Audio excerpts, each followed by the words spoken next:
Nightmare narratives here.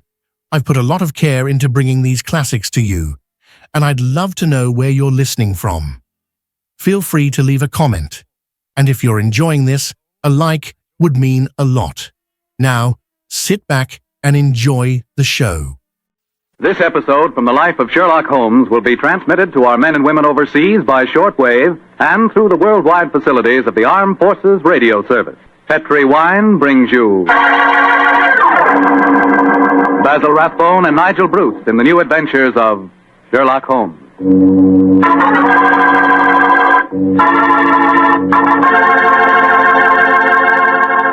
The Petri family, the family that took time to bring you good wine, invite you to listen to Dr. Watson tell about another exciting adventure he shared with his old friend, that master detective Sherlock Holmes.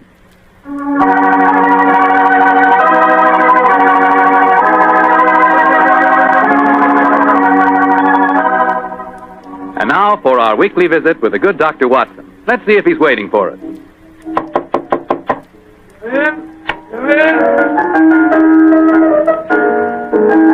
Good evening, Mr. Fogg. Oh, good evening, Doctor. Playing the phonograph, I see. Yes, my boy, and that particular melody has some very potent memories for me. Here, I'll turn the thing on. You haven't come here to listen to a Mozart sonata. You want a story, don't you, young fellow, lad? That's right, Doctor. Well, let's sit down. All right. That's better. Now I'll tell you what. Oh, thank you, Doctor.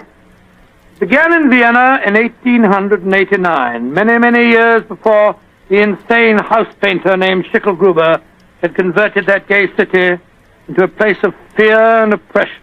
And what were you and Sherlock Holmes doing there, Doctor? Just taking a trip? Mr. Foreman, in those early days of our association, we didn't have the time or the money for just taking trips. No, we were in Vienna because Holmes had been engaged in certain highly important investigations. We were staying in a charming little pension inhabited by students and musicians. And on the night the story began, we'd finished dinner and had returned to our room. I was busy making some notes on the investigation we'd just concluded, and Holmes was scraping away at his beloved violin.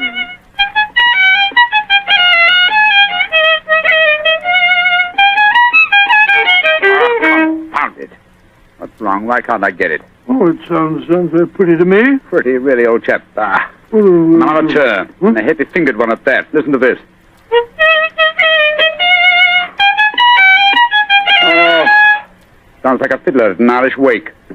Oh, take it easy, Holmes. Take it easy. There's no need to fling the violin down like that. What's an old chap? Why, with all your other excellent qualities, are you not a pianist? What's a piano got to do with it? In this case, everything. There's a piano in this room, and if you could play it, the Mozart sonata I'm struggling with might have some meaning. Come in. Oh, good evening, Fräulein. You wish to see me? You are Herr Sherlock Holmes. That is my name. Then, yeah, I wish to see you. I'm Leo Uhlenstein. I live here in this pension. How do you do? You do. This is my friend, Dr. Watson. How do you do, Herr Doctor? I'm very glad to meet you, my dear lady. Fräulein Uhlenstein, may I pay my tribute to the brilliance of your piano playing? You have the exact precision of phrasing that Mozart demands. How do you know of me? Both Dr. Watson and I were present at the command performance you gave at the Imperial Court a fortnight ago. Hey, curious, I knew I'd seen you somewhere before. My friend was just expressing the need of a pianist as you walked in, young lady. Perhaps I'm the two of sorry. you... I do not play with amateurs. Amateurs? Well, really... I do not mean to be rude. It's just that my life is dedicated to my professional career. I quite understand, Fräulein. And now please tell me, what can I do to help you? I must presume you have come to see me in my professional capacity. Jawohl. That is correct, Herr Holmes. Though I realize to a great detective like you, my problem must seem quite trivial. I am being blackmailed by a man in this pension. He is Sándor Arpady, a Hungarian painter who lives in the studio upstairs. Sándor Arpady. Yes, I think I've heard of him. Since 2 months now, ever since he know my secret, he's come to me for money, and today he tell me he must have 250 gulden, or he will go to the police. I have not that much money. Herr Holmes, please to tell me what I shall do. Just what hold does he have over you? My brother, Karl, he got into some trouble here, and the police were looking for him, but he ran away to München, as you say, Munich, and Sándor Arpady knew of this. He was a friend of mine, so I thought. When this trouble come on my brother, I turned to Sándor for help. smuggle Carl out to the country, and he turned on me for blackmail. He's a bad man. I wish he was dead. Most blackmailers are cowards at heart. I think Dr. Watson and I will call on the gentleman. By the way, does he have any written evidence of your brother's crime? Yeah, he has his address in Munich. I show Shandor a letter from him when he first go there, and keep the letter, will not give it back to me. And if he gave the police your brother's address, they'd arrest him, eh? They would, of course. Yes, of course. Herr Holmes, will you please to tell me what I should do? I cannot go on this way. My music Now, is... Fräulein, calm yourself. I shall be most happy to help you, and if you will lead the way, we'll see how persuasive we can be with Shandor Paddy.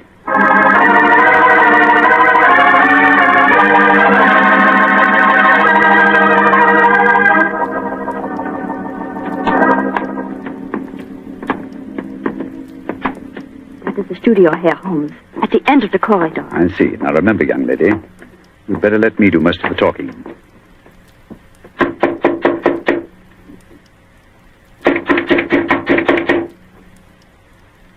He must be out.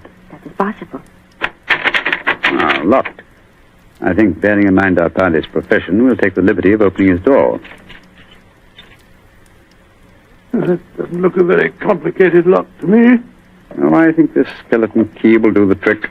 It's very dangerous, Herr Holmes, if Shandor finds you doing... No. Don't you worry about that, Fräulein. We're perfectly capable of taking care of ourselves. Ah, there we are.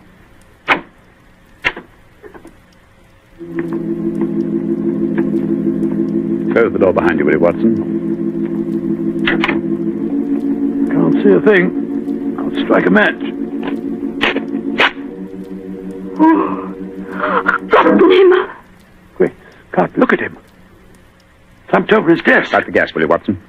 Right you are, Holmes. There. Judging from his appearance, Fräulein Ullenstein, I think Sandor Paddy had other enemies besides yourself. Less scrupulous enemies.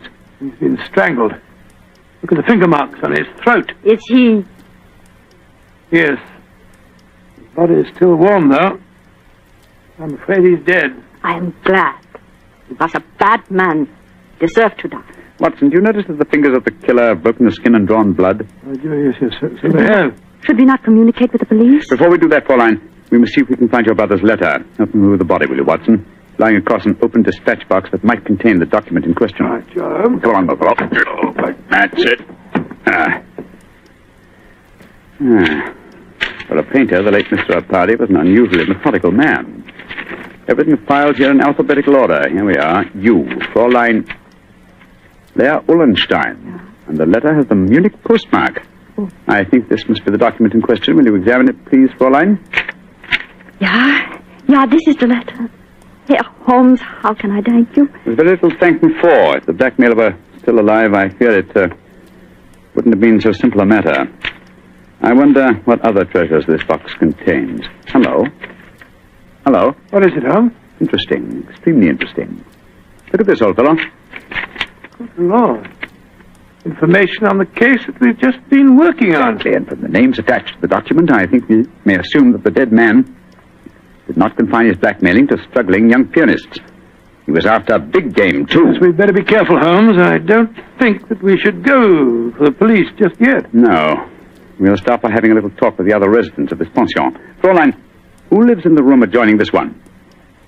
I too, Herr Holmes. And the room across the landing? Lai Tong-fo, the great Chinese actor, he's performing here in Vienna. I see. Then I think we'll start by calling on him. Return to your room, Fräulein, and we will let you know later what we've found. In the meantime, say nothing to anyone of what has happened. I will do everything you tell me, Herr Holmes, and please, once again, please let me thank you for what you've done for me.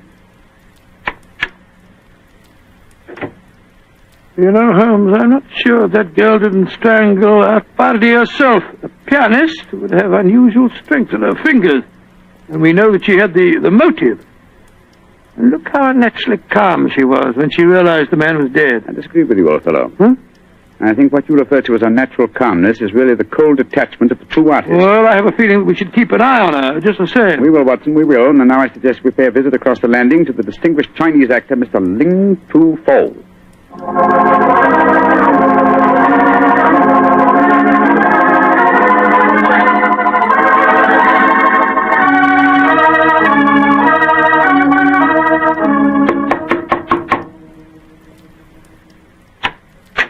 Yes, please. You wish to see me? If you could spare us a moment, sir. But of course, gentlemen. Please to come in. My name is Sherlock Holmes. This is my colleague, Dr. Watson. How do you do, sir? How do you do? I am greatly flattered to meet you. You are not here to see me in your professional capacity, I hope, Mr. Oh, Holmes? no, not exactly. I just wanted to ask you a few questions. Please, to ask me anything. Do you know Shandora Paddy, the painter who lives across the hall? I know him by sight. We nod to each other on the stairs. Nothing more. I see. Have you been in your room most of the evening, may I ask? But yes, I have been sitting here quietly for the past few hours, reading over the Analects of Confucius. No Confucius. May I ask, sir, whether you've heard any unusual noises this evening? Sounds of a struggle or a cry from the direction of Sandor Paddy's room, for instance? I do not think so. Wait, yes. I think I did hear laced voices in there, and the sound of a cry. About how long ago was this? Oh, an hour ago, perhaps more. Is anything wrong? Has trouble come to Shandor? Sandor? I thought you said you had only a nodding acquaintance with the gentleman. Well, he is a well-known artist. It is only natural I should call him by his false name, Mr. Holmes, even though I do not know him. Has something happened to him? I'm afraid so, but I can't tell you any more about it at the moment. Thank you for your cooperation. We shall see you again, no doubt. Good evening, sir. Good evening, gentlemen. Good evening. That fellow wasn't telling us the truth, you know, Holmes. He seemed very shifty to me. Oh, where are we going now? Downstairs to the porter's desk. There's only one entrance to this house, you'll remember. The porter may be able to tell us of any unusual comings and goings in the last hour or two. Come on, old chap, don't dawdle. There's a great deal of work ahead of us.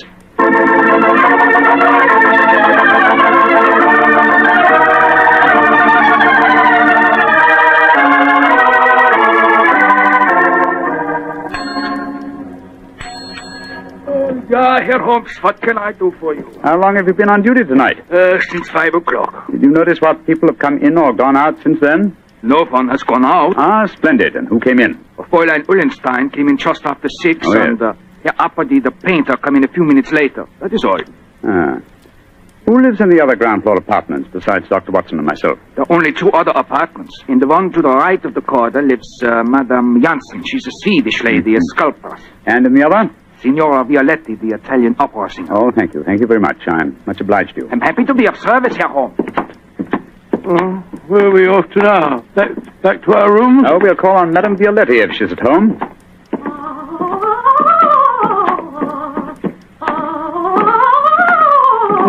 It sounds as if she's very much at home.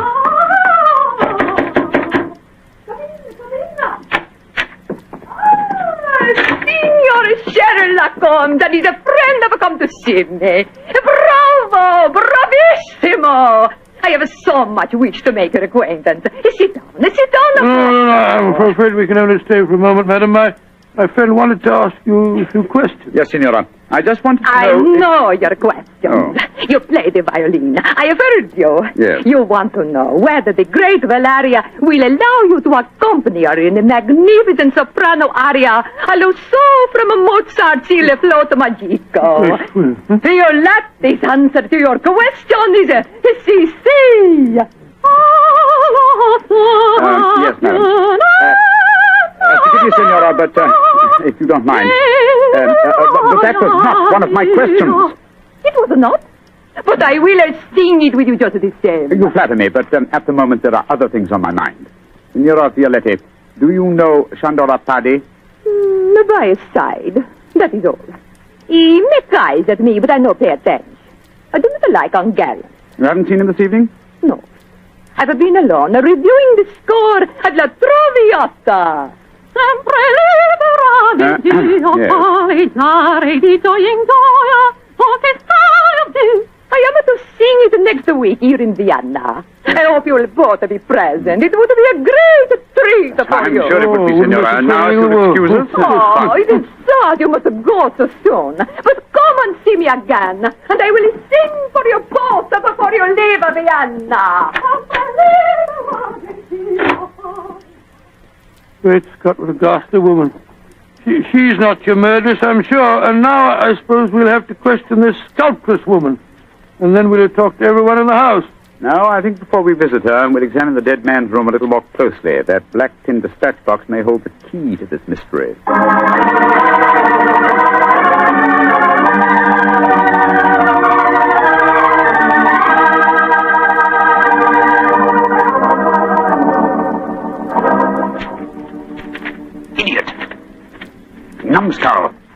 Why didn't I go through these papers thoroughly at first? Yes, they certainly tell an interesting story. Our party had obviously been blackmailing Madame Janssen, the sculptor. Yes, and also our friend, the Chinese actor, Lai Tung-fo. Then Lai Tung-fo was lying when he said that he didn't know our party. Obviously. By George, 3 of the 4 people living in this house in his power. Hello. What's the matter? What have you found? Footprints in the cigar ash on the carpet. Prints of a small foot, leading us to this closet. Somebody must have been hiding in there. Yes, very possibly. Uh-huh. Take a look at these, Watson. Strands of hair. Long black hair. Where were they? On a hook in the cupboard. Someone bracing themselves back so as to be out of sight could easily leave such evidence. I've got it, Holmes, I've got it. The long black hair, the long nails that caused the peculiar marks on our party's throat, and the small footprint. It was a woman. Possibly, but which one? Fräulein Ullenstein and Signora Violetti both have blonde hair, remember? And it must be that sculptress woman. Not necessarily. Who else, not a woman, might have small feet, long nails, and long black hair? By Jove, the Chinese actress. Presley, come on.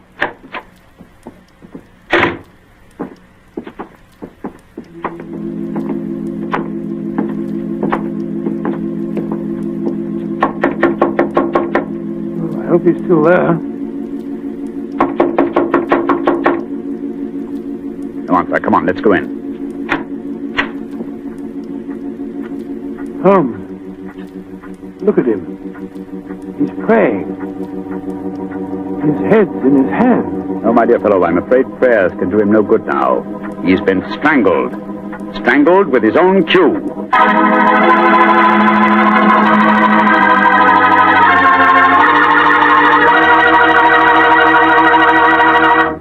Dr. Watson's story will continue in just a second. And now, back to tonight's new Sherlock Holmes adventure.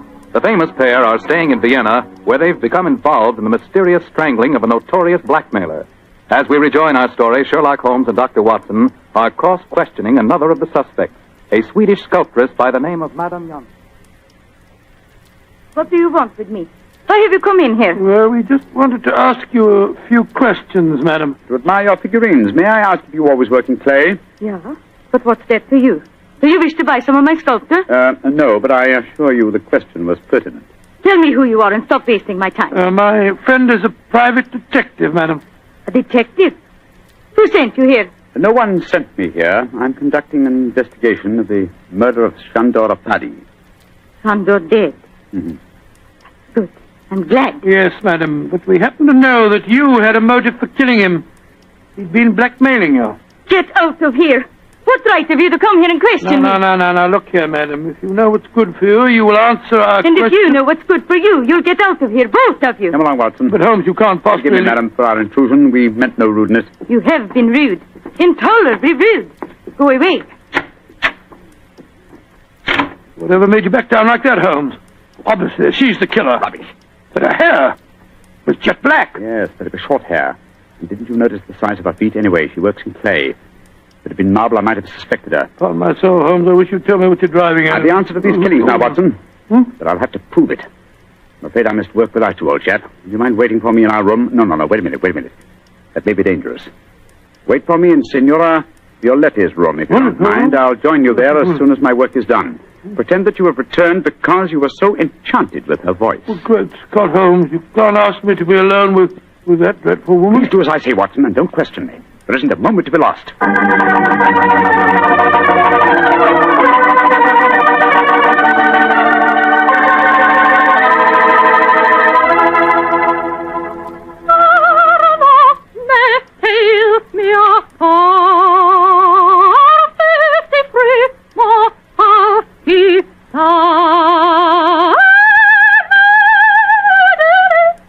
Of course you know that aria, my dear doctor. No, madam, I'm afraid I don't. You've not heard about great Giuseppe Verdi?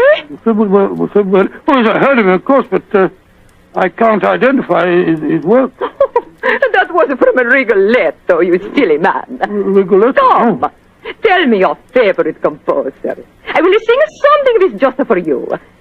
I will turn the gas light down. No, turn the gas light down. That will be so much more romantic. Now, who is your favorite composer? Oh, I don't know that I have any favorite. What's his name? Wagner's very fine, you know. Oh, Wagner is a me like most of German composers. But the Violetta can master him. Oh, Lord, here she goes again.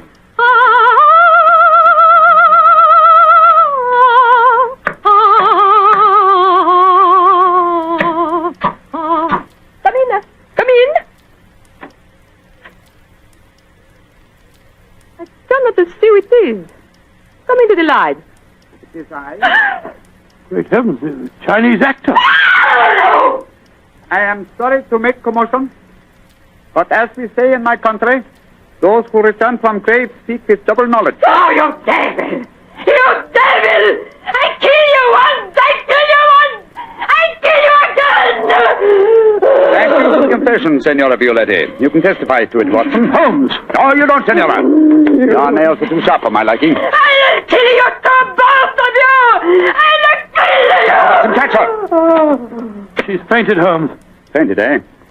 What an undramatic exit for a most dramatic lady.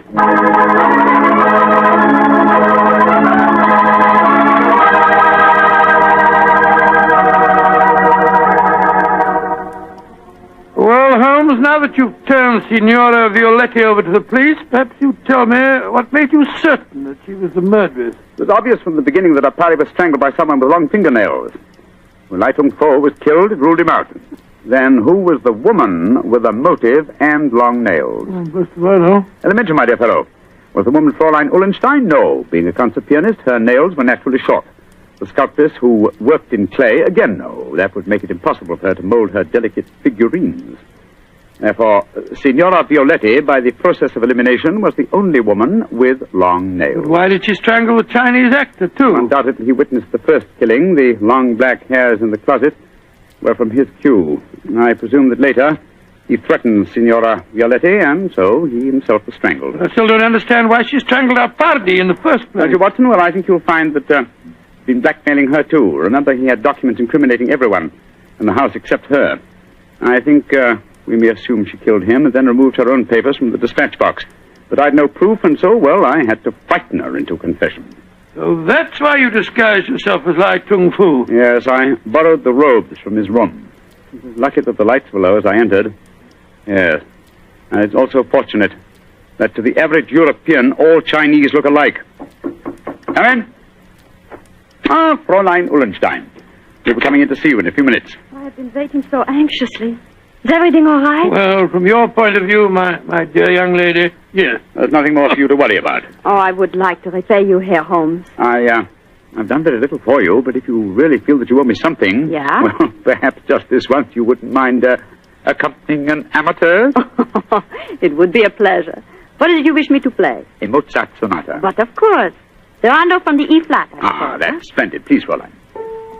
You like Mozart, Herr Doctor? Oh, very much, young lady, very much. In fact, I might say he is my favorite composer.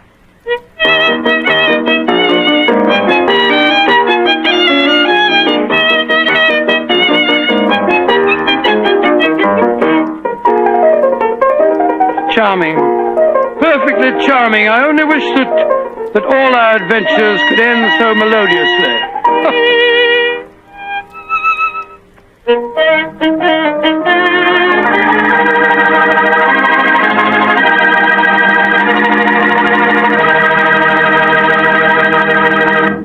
Tonight's Sherlock Holmes adventure is written by Dennis Green and Anthony Boucher and is based on an incident in the Sir Arthur Conan Doyle story, A Case of Identity. Mr. Rathbone appears to the courtesy of Metro-Goldwyn-Mayer and Mr. Bruce to the courtesy of Universal Pictures, where they are now starring in the Sherlock Holmes series. This is Bill Foreman saying goodnight for the Petrie family. This is the Mutual Broadcasting System.